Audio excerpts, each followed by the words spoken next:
white pedophiles in Asia, specifically in Southeast Asia. It kind of comes with the territory of being a poor country that you're going to have these white pedophiles gravitate towards your country, and that is the case with Southeast Asia. It's a pretty fucking big epidemic of white pedophiles. Some of you may say, Troy, you're a fucking racist cunt, why are you saying white pedophiles? Well, the fact of the matter is, if they ever catch a Negro pedophile or an Asian pedophile or an Eskimo pedophile, then I'll start broadening the range of descriptors, of adjectives. But at the moment, it's all white pedophiles. A recent big case that came to light was that of Richard Huckle, a 30-year-old white English teacher in Malaysia who had devastated the lives of hundreds of Malaysian kids from 18 months right up to 15 years. And some of them he abused, raped, and videotaped the rapes and the child abuse and the vaginal intercourse and the obvious internal injuries that come with that. Videotaped it for consumption overseas that were financing his crimes, his sick acts.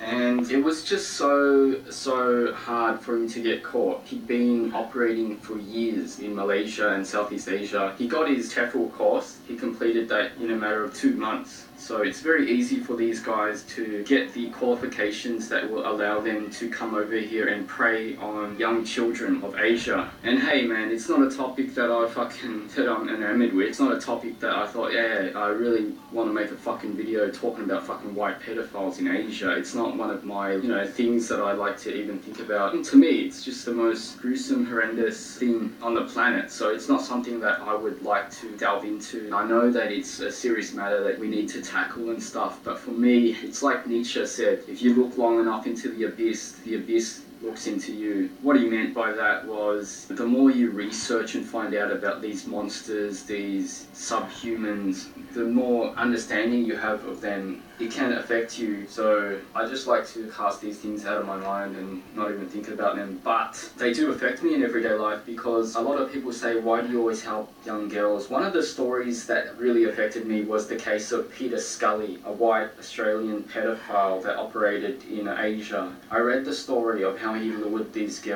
homeless girls from Cambodia into his lair, where he eventually raped them, tortured them over the course of a few weeks or months, I think it was, and eventually killed them, murdered them. And the way he lured them was he befriended or hired a local, and that girl went to these homeless children and she won their trust. Once she established a bit of rapport with them, she invited them back to her hotel room, which was Peter Scully's room, and from there they were held against their will and tortured.